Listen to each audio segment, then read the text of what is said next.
Shark eye.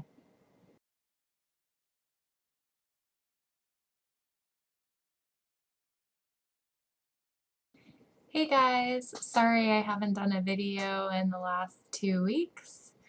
I figured I would do one this week. Can you see my shark eye? So this is the one that had the eye patch, and it's still super dilated compared to this eye. Weird. So no more eye patch, but I have this awesome nose cast, I guess. My nose was shattered basically by the airbag. There were so many bone fragments floating around up there that the surgeon said it was like cleaning up a bag of bones. So reconstructive surgery is definitely in my near future in the next 6 months to a year. But this surgery was done a week ago yesterday, so last Friday.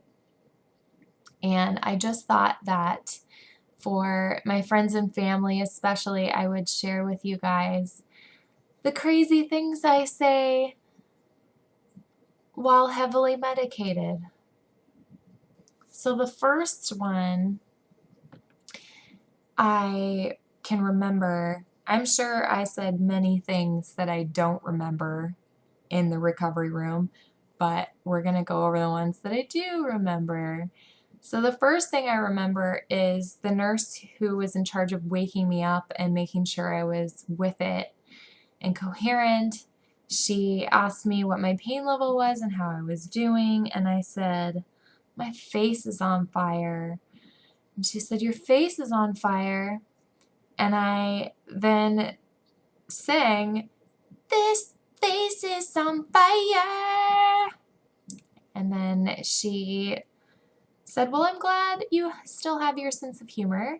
And about that time, they wheeled in the person recovering next to me, who was loudly complaining about his pain levels, and, rightfully so. We're in a recovery room. And I guess I just turn into a 5-year-old when I'm under the influence, because I just immediately started talking about how this guy was being a total baby, and I was really loud and obnoxious about it. I said, he's complaining a lot.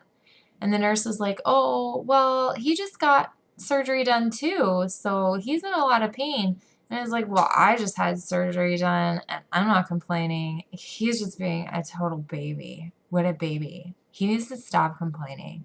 He's being a baby. So, because I was being so loud, and I'm sure that poor person heard that, I'm really sorry. They wheeled me to a different recovery room with a different nurse. And that nurse asked me if there was anything she could get for me, and I said, I would really like to hold a kitty. And she said, oh, I wish we had kitties, but we don't have those here. And I said, oh, well, I'll take a dog. And she said, oh, I wish we had kitties and dogs, but this is a hospital. We can't do that. And I said, very seriously, what kind of place is this? Then she gave me, well, I basically demanded more pudding cups after the first one. She gave me one, and I think I may have consumed 3 while in the recovery room. And I'm pretty sure those were $100 each, looking back at the bill, which I'm so glad that insurance took care of everything, because that is insane. The recovery alone was $900, the recovery room, and I'm trying to think of what could possibly cost that much. I don't know, but whatever. Anyway, beside the point. So then the nurse asks me, and again, she could look at my chart, but she's trying to make sure that I know who I am and I know where I am and what I'm doing. And she asks me, so I need your husband's name because I'm going to call the front desk and have them bring him back here. And I said, oh, you'll know who he is. He's the attractive one. And she's like, well, I still need his name. And I was like, oh, you'll know exactly who he is. He'll be the attractive one in the corner. And she's like, no, I really need his name. Do you know his name? I'm like, yeah, I know his name, but you should just look for the attractive guy. You'll know who he is. And I'm pretty sure she did not get an answer from me. I think she actually looked at the chart to find out. And then once my husband was back there with me in the recovery room, she was like, so I'm going to have your husband take you to the bathroom. And I was like, well, I could probably just go home now.